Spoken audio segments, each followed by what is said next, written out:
نحمده ونصلي على رسوله الكريم اما بعد اعوذ باللہ من الشیطان الرجیم بسم اللہ الرحمن الرحیم۔ حضور اقدس صلی اللہ علیہ وسلم نے ارشاد فرمایا کہ لعنت ہو ایسے چور پر کہ جو انڈا چوری کرتا ہے اور اس کا ہاتھ کاٹ دیا جاتا ہے، اور فرمایا لعنت ہو ایسے چور پر کہ جو رسی چوری کرتا ہے اور اس کا ہاتھ کاٹ دیا جاتا ہے۔ اب اس حدیث شریف کے اندر آپ صلی اللہ علیہ وسلم نے ایک انڈے کے چوری پر اور ایک رسی کی چوری پر ہاتھ کاٹنے کا تذکرہ فرمایا، جبکہ جو ہاتھ کاٹا جاتا ہے وہ اس وقت ہاتھ کاٹا جاتا ہے کہ جو چیز چوری کی جائے اور اس کی مالیت کم از کم 10 درہم ہو، اس چیز کی مالیت 10 درہم ہو پھر ہاتھ کاٹا جاتا ہے۔ اگر اس کی مالیت 10 درہم سے کم ہے پھر اس کی سزا ہاتھ کاٹنا نہیں ہوتی۔ تو آپ صلی اللہ علیہ وسلم نے یہ جو ارشاد فرمایا کہ ایک چور انڈا چوری کرتا ہے اور رسی چوری کرتا ہے، اس کا ہاتھ کاٹ دیا جاتا ہے، ایسے چور پر لعنت ہو، تو اس کی وضاحت محدثین کرام نے یوں فرمائی کہ وہ انڈا چوری کرتا ہے اور اس کے والدین اس کو روکتے نہیں ہیں، تو آہستہ آہستہ وہ پھر بڑی چیزیں چوری کرنا شروع کر دیتا ہے، یہاں تک کہ وہ اتنی بڑی چیزیں چوری کرتا ہے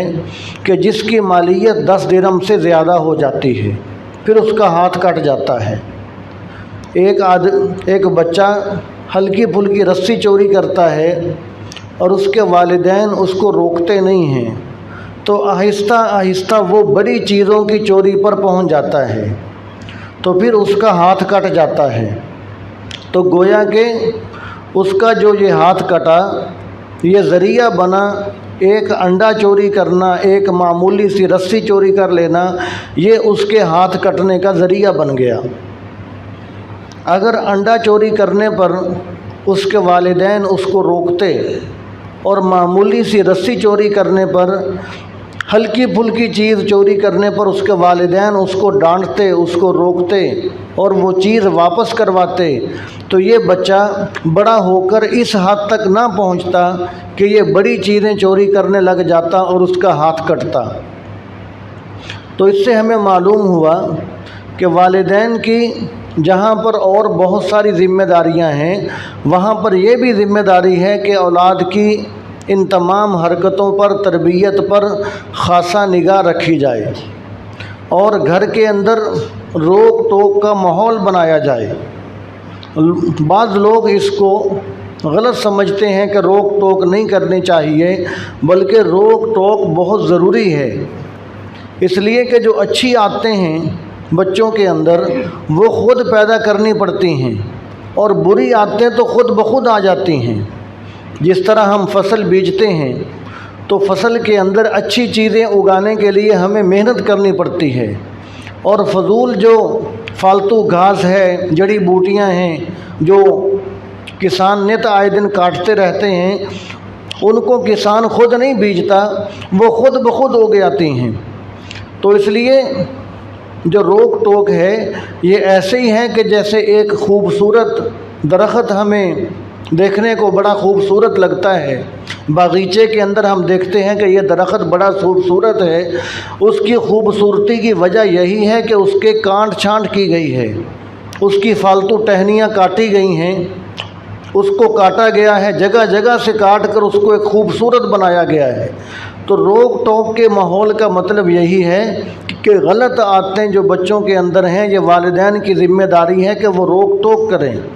اگر آج والدین اپنے حقوق ادا کریں گے اور بچوں کو غلط باتوں سے روکیں گے تو پھر والدین یہ امید رکھیں کہ یہ بچے بڑے ہو کر ہمارے بھی حقوق ادا کریں گے۔ آج اگر والدین غلط باتوں سے روکتے نہیں تو پھر وہ بچے بڑے ہو کر والدین کا حق ادا کرنے والے نہیں بنیں گے، وہ والدین کے نافرمان بنیں گے، والدین کا گریبان پکڑیں گے، اس لیے کہ والدین نے اپنا حق ادا نہیں کیا، اب بچے بھی اپنا حق ادا نہیں کر رہے۔ ایک واقعہ مشہور ہے کہ ایک آدمی سے قتل ہو گیا اور جج نے اس کو سزا سنا دی کہ اس کی سزا پھانسی ہے۔ تو جب وہ پھانسی اس کو دینے لگے تو اس نے کہا کہ میں اپنی ماں سے ملاقات کرنا چاہتا ہوں، اس کے کان میں کوئی بات کرنا چاہتا ہوں۔ تو اس کی ماں کو لایا گیا، تو جب اس کی ماں اس کے قریب آئی تو اس آدمی نے اپنی ماں کے کان پر زور سے کاٹا اور اس کا کان زخمی کر دیا۔ جج نے کہا کہ تو نے یہ کیا ظلم کر دیا؟ تو وہ کہنے لگا کہ اس وقت میں یہی کر سکتا تھا، اگر میرے اختیار میں ہوتا تو اس عورت کو میں اس سے بھی زیادہ سزا دیتا۔ اور وہ کہنے لگا اس لیے کہ میں جب چھوٹا تھا تو میں محلے کے اندر دوسرے بچوں کے ساتھ لڑائیاں کرتا تھا، جھگڑے کرتا تھا، تو میں جب کسی سے ناحق لڑائی کر کے اپنے گھر آتا تھا تو میری یہ ماں مجھے شاباش دیتی تھی، میری کمر پر ہاتھ پھیرتی تھی کہ میرا بیٹا بڑا بہادر ہے، پورے محلے والوں کو مارتا ہے، اس کے اندر بڑی بہادری ہے۔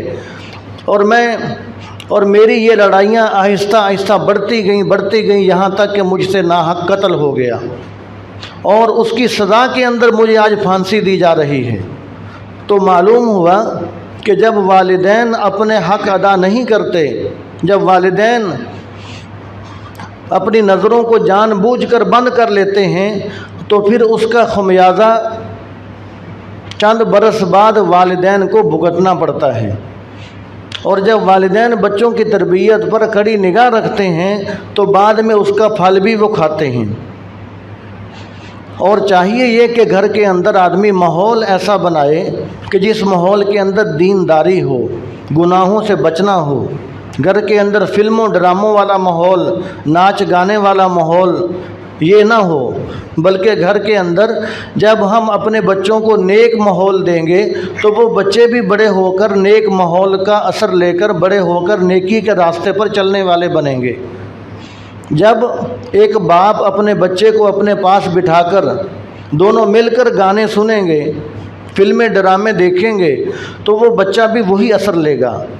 جب والدین گھر کے اندر موجود ہیں، نماز کا وقت ہے، اذان ہو رہی ہے، باپ مسجد میں نہیں جا رہا، ماں گھر میں نماز نہیں پڑھ رہی، تو پھر وہ یہ کیسے توقع رکھتے ہیں کہ یہ میرا بیٹا بڑا ہو کر 5 وقت کا باجماعت نمازی بنے گا؟ گھر کے اندر بچوں کو نیک ماحول دینا پڑتا ہے۔ اور ہماری حالت یہ ہے کہ بچوں سے ہم ایسے کام کروا لیتے ہیں کہ جو گناہ کے کام ہیں، پھر بعد میں ہم پریشان ہوتے ہیں کہ یہ بچے ہمارے نافرمان ہیں۔ اس کی وجہ یہی ہے کہ ہم نے بچوں کا حق ہی ادا نہیں کیا۔ اب مثال کے طور پر اب سونے کی انگوٹھی پہننا مرد کے لیے حرام ہے، تو اب بچہ چھوٹا تھا تو والدین نے اس کو سونے کی انگوٹھی پہنانا شروع کر دی۔ حالانکہ چاہیے تو یہ تھا کہ اگر بچہ تمنا کرتا بھی تو والدین کہتے کہ نہیں بیٹا، مرد کے لیے، لڑکوں کے لیے یہ حرام ہے، جائز نہیں ہے۔ تو جب شروع سے ہم اس کو سونے کی انگوٹھی پہنائیں گے تو جب بچہ بڑا ہوگا تو وہ پھر اس کی عادت بن جائے گی، وہ اس بات کو نہیں سمجھے گا کہ یہ حرام ہے۔ جب ہم شروع سے اپنے بچوں کے بال انگریزی کٹوائیں گے، اور یہ انگریزی بال آگے سے بال بڑے ہوں، پیچھے سے چھوٹے ہوں، یہ انگریزی بال سخت گناہ ہے، مکروہ تحریمی ہے۔ جب ہم بچوں کے بال شروع سے ہی، بچپن سے ہی انگریزی رکھیں گے تو وہ بچے جب بڑے ہوں گے تو وہ پھر انگریزی بال ہی ساری زندگی رکھیں گے، تو پھر والدین کے لیے وہ صدقہ جاریہ نہیں ہوگا، والدین کے لیے سیئہ جاریہ ہوگا۔ تو اس لیے ہمیں چاہیے کہ گھر کے اندر ماحول جب اچھا رکھیں گے تو پھر کل کو ہمیں اس کا ایک اچھا پھل ملے گا۔ اور اچھا ماحول اپنے بچوں کو فراہم کرنا پڑتا ہے۔ جس طرح حضرت سہیل تستری رحمۃ اللہ علیہ ایک بڑے عالم دین، بڑے بزرگ گزرے ہیں، ان کی تربیت کیسے ہوئی کہ وہ ابھی چھوٹے بچے تھے تو وہ فرماتے ہیں کہ میں ابھی چھوٹا بچہ تھا، بالکل چھوٹا سا تھا، تو میرے ماموں نے جو کہ بڑے اللہ والے تھے، انہوں نے مجھے کہا کہ بیٹا جب رات کو سوتے ہو تو کم از کم 7 مرتبہ یہ تصور کر لیا کرو کہ اللہ معی، اللہ ناظر الی، اللہ شاہدی۔ اللہ معی کا مطلب کہ اللہ تعالیٰ میرے ساتھ ہیں، اللہ ناظر الی، اللہ تعالیٰ مجھے دیکھ رہے ہیں، اللہ شاہدی، اللہ تعالیٰ میرے سامنے ہیں۔ تو وہ فرمانے لگے کہ مجھے میرے ماموں نے کہا کہ یہ 7 مرتبہ روزانہ رات کو تصور کر لیا کرو۔ تو وہ فرمانے لگے کہ میں جب کافی سال میرے اس طرح گزر گئے تو میں جب بڑا ہو گیا تو میرے رگ و ریشے کے اندر یہ بات بیٹھ گئی کہ اللہ تعالیٰ میرے ساتھ ہیں، اللہ تعالیٰ میرے سامنے ہیں، اللہ تعالیٰ مجھے دیکھ رہے ہیں۔ وہ فرماتے ہیں کہ جب میرے رگ و ریشے کے اندر یہ بات بیٹھ گئی، کافی سال میرے ماموں نے مجھ سے یہ بچپن کے اندر عمل کروایا، تو میں جب جوان ہوا تو میرے ماموں نے کہا کہ بیٹا دیکھو، جو اللہ ہر وقت ساتھ ہو، جو اللہ ہر وقت سامنے ہو، جو اللہ تعالیٰ ہر وقت دیکھ رہا ہو، تم اس کی نافرمانی کرو گے؟ تو وہ بیٹا کہنے لگا کہ میں تو کبھی اس کی نافرمانی نہیں کروں گا، اس لیے کہ وہ تو ہر وقت میرے ساتھ ہے، ہر وقت مجھے دیکھ رہا ہے، ہر وقت میرے سامنے ہے۔ تو اس ماموں کی یہ تربیت کا یہ فائدہ ہوا کہ وہ پوری زندگی سارا دن روزے رکھتے رہے، رات کو ان کی رات بھی مصلی پر گزرتی رہی اور زہد و تقویٰ کے علم کے بہت بڑے امام بنے۔ تو یہ فائدہ ہوتا ہے بچوں کی اچھی تربیت کرنے کا۔ آخری بات، حضرت فرید الدین گنج شکر رحمۃ اللہ علیہ کے بارے میں ایک واقعہ کتاب کے اندر پڑھا کہ ان کی والدہ نے ان کی جو تربیت کی تو اس کے اندر ایک یہ بات بھی تھی کہ وہ ابھی چھوٹے بچے تھے، تو ان کی والدہ ان کو نماز کا عادی بنانے کے لیے کہا کرتی تھیں کہ بیٹا تم نماز پڑھا کرو، اللہ تبارک و تعالیٰ تمہیں شکر کی پڑیا دیں گے۔ تو ان کی والدہ خود شکر کی ایک پڑیا مصلی کے نیچے رکھ دیتی،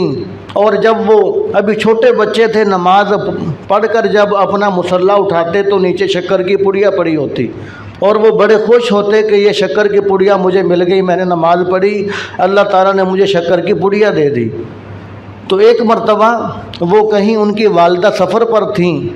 تو انہوں نے اللہ تعالیٰ سے دعا مانگی کہ یا اللہ میں شکر کی پڑیا مصلی کے نیچے روز رکھتی ہوں، اگر آج میرے بیٹے کو شکر کی پڑیا نہ ملی تو اس کا اعتماد اٹھ جائے گا، میں تو اپنے بچے کی تربیت کر رہی ہوں۔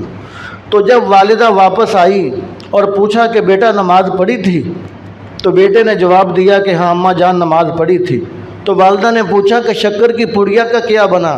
فرمایا کہ اماں جان آج جو مجھے شکر کی پڑیا ملی ہے ایسی کبھی نہیں ملی، اس کا ذائقہ ہی آج بالکل جدا تھا، اس کا رنگ، اس کا ذائقہ بالکل جدا تھا، آپ مجھے جتنی مرتبہ بھی شکر دیتی ہو سب سے زیادہ مزیدار میں نے شکر آج کھائی۔ تو اللہ تبارک و تعالیٰ بھی پھر جب والدین کسی کی تربیت کے لیے